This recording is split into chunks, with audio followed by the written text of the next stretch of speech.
through steel. It also burns in the wrong direction. It burns down, not in.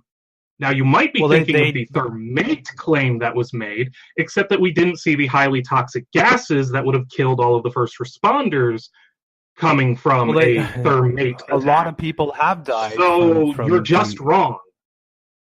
That's not proven. You're just saying that. You're not proving it. You're just saying it. All right. A lot of people have died. A lot of people. I know how thermite works. Thermite burns down. Thermite is not good for channeling. Thermite burns slowly. These are not things I need to prove because they've been proven. Well, you can see, they are known to work this way.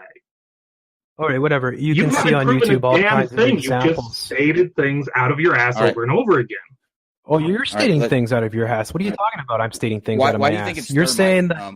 Yeah, it's definitely a fire that brought down one of the strongest structures in New York City. It's never was one of the strong. That it came down in less than 7 seconds in a perfect footprint of its own. How is that possible? It's not. Why are there thousands of architects and engineers that disagree with that? How is it that there are people that this is what they do for a living? I can't tell you why they've convinced themselves of that. Then I'll tell you why, because they looked at the evidence and they said your evidence is full of shit and this is a controlled demolition. So since we're going to appeal to authority anyways, why are there engineering and architectural organizations with hundreds of thousands of members who disagree with your 3,000? Okay, show me one of their sites then. Show me their site. I want to see their site. Show me a site with hundreds of thousands of architects and engineers that disagree with the architects and engineers for 9/11 Truth. Are the ones that came out against it, while you looked for that, are the ones that came out against it or saying that there is something more to this, are they still alive? Pardon me? Are the ones that came out against it still alive? Some of the the ones that came out against architects and engineer, or the ones that can you clarify that? The ones that say that we use thermite to control demolition, are they still alive? Are they still alive? I imagine most of them are. I don't think it would be a very wise move to start eliminating everyone, but some of the people that originally looked at the evidence were mysteriously killed off, like Danny Jawenko, who was a controlled demolition expert in Europe, and he was shown the World Trade Center going down in its own footprint, and he looked at it and he said, that's a controlled demolition. And the guy interviewing him said, are you sure? He says, I do this for a living. That's a controlled demolition. He said, it's 100%. He didn't even know it was 9/11.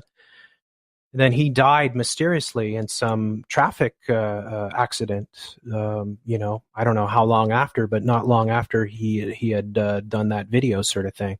Now, I'm not suggesting that it's anything other than an accident, but it is a bit, it's a bit suspicious.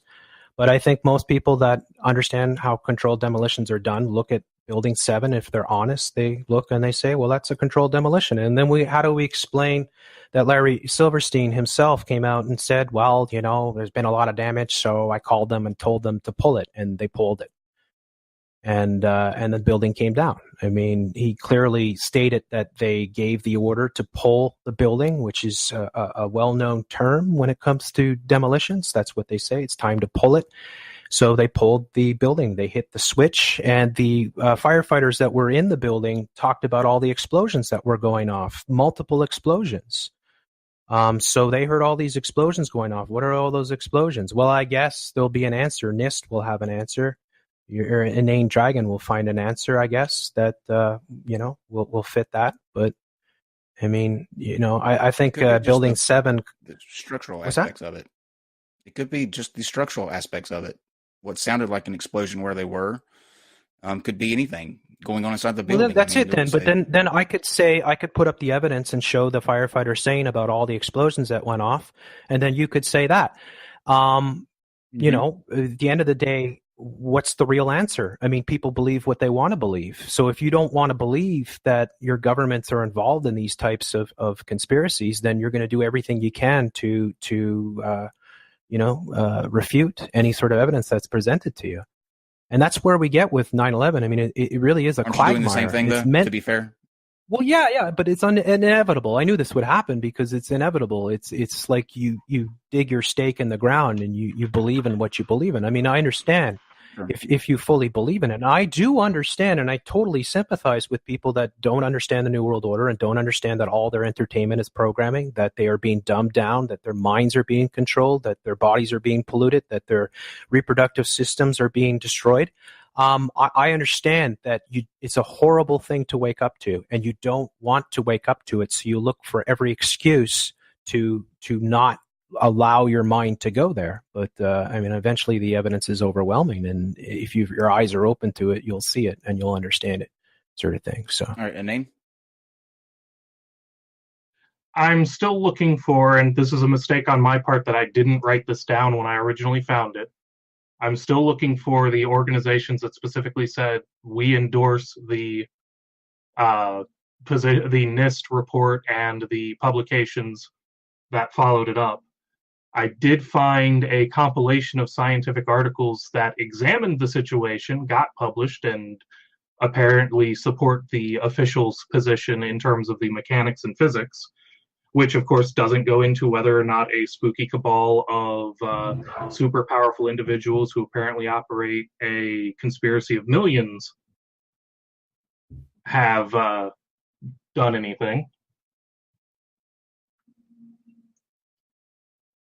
But I am still looking for the endorsements for what it's worth. The point being, though, that you're seeing what you want to see, dude.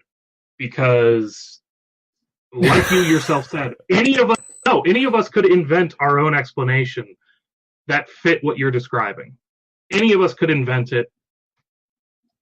We could all come up with whatever explanation we like to make what we like the case. There's no basis. I understand that. Look, it's always best to be civil with people, and I don't want to be combative or anything like that. I'm trying to be open because I know there's a lot of people that are probably listening that do not know the type of work that I do and do not understand why I'm saying what I'm saying and what my experience is with it. I'm not a 9/11 expert, and I never gave that sort of sold that sort of credential for myself. 9/11 to me is just one of their many machinations, and I think that it is very important. And yeah, I do think the answers are important, but I also think it can be a quagmire that can bog you down. And I think that inevitably, it's all the evidence was shipped off to China and destroyed. So, the people that had a lot of the evidence fled the country, and a lot of them were killed or mysteriously vanished. So it's obvious they didn't want us looking any further. And I mean, the NIST report itself is so full of so many holes in it. And I wouldn't be the one to take that on. That's not what my forte is when it comes to this stuff. I'm much more about the social engineering of humanity and what they're doing to humanity. And that's what really concerns me. If you look on my channel, I know all my other channels have been destroyed, but I don't have 9/11 videos, or I probably don't have any up on Jeff Censored, even though it's a relatively new channel. I'm much more about social engineering and what they're doing to humanity and how they are depopulating us as being their biggest objective, to stop us from breeding and to ruin our reproductive abilities and to socially condition us into our own destruction, basically. And that's what my sort of whole thing is. And 9/11 is just part of that. I think with 9/11, the best evidence to come out of it is what was achieved from it. And, we had things like the Patriot Act, National Defense Authorization Act. We had the amalgamation of all the security apparatuses, the TSA, all these different agencies coming together. And a complete surveillance state being unleashed, and a new precedent or a new sort of era of surveillance on civilians, and a justification for the government to go and spy on its own civilians, which is now people have totally accepted. At this point in time, I think everybody that uses the internet knows that they're being monitored or watched, or at least their metadata is being collected and harvested and kept somewhere. And they're trying to collect all their DNA now. And there's so many other things that I'm involved in exposing that, kind of put 9/11 truth or the actual event itself. Like the way I look at it too is like, who had the power to carry out the biggest attack on the most powerful country in the history of the world? Do you believe that 19 Arabs that had practically no skills whatsoever would have been able to bring the most powerful country to a standstill? I mean, if you want to believe go ahead. Hold that thought. Right? Why do you think that, Anane? Why do I think what? That 19 Arabs were able to bring the country to its knees. They didn't. The country was not brought. I know we like to speak in that big, bold language, but the stock market took a small dive for a little while. People got scared, and we got talked into 2 stupid wars that we shouldn't have been in. Those are not new things. That is not the country being brought to its knees. Yes, it was the impetus to get the Patriot Act passed. Me too. But the Patriot Act was going to get passed within 5 years anyways, because they already had plenty of votes supporting it. It was a matter of time. This hastened the issue. Well, I mean, it's easy to say it was going to be passed, but it certainly helps a great deal. I would argue that that's your own argument, though, because they're already in control, according to you. What I want to do is to get just to answer. I think what the point he's trying to make, Anane, is that how could 19 guys get on a plane and orchestrate this the way that they did? Do you have an answer to that? It could security on airplanes and airports in 2001 was a joke. It was not uncommon to open up the cockpit door and let a kid sit up in the cockpit. I know people who remember getting to ride in the cockpit of an airplane, watching the pilots do their job prior to 9/11. Well, kid is they not much were of a threat, not secure doors. But the point is that these are not secure doors. Flight stewardesses are not trained ninja assassin security guards. 4 guys with box cutters is a pretty impressive combat force compared to people wielding coffee mugs. Well, what do you mean wielding coffee mugs? Surely there's many other things. Down. Oh, sure, the blunted knives that they carry on planes.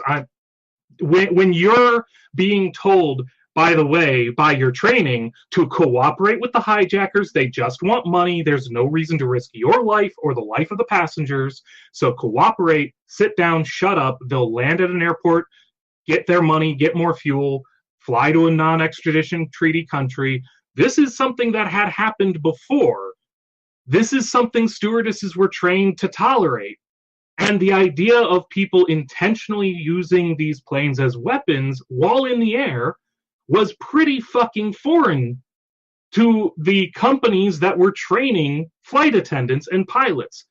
The training was submit and obey because that's how you get everyone out alive. So a bunch of men pull out box cutters and take the cockpit is not unbelievable. Well, then how are they able to a few years of flight school training to fly a plane into a building is also not that surprising or difficult. It's not impossible. These people land on runways that are narrower than those buildings. If you can land on a runway, you can ram into a building.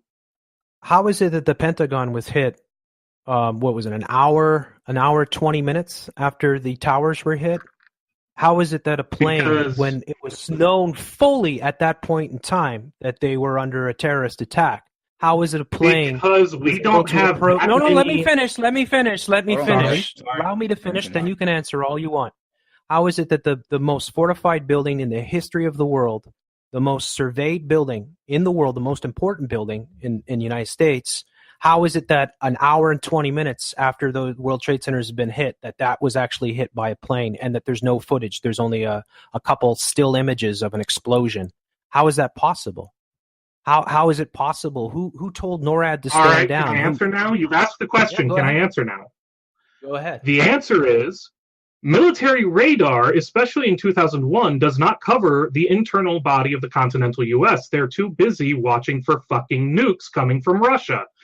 Furthermore, We don't have a shit ton of planes, especially before 9/11. We did not have planes sitting on the tarmac waiting to go, full fuel, pilots in the seat, 24 fucking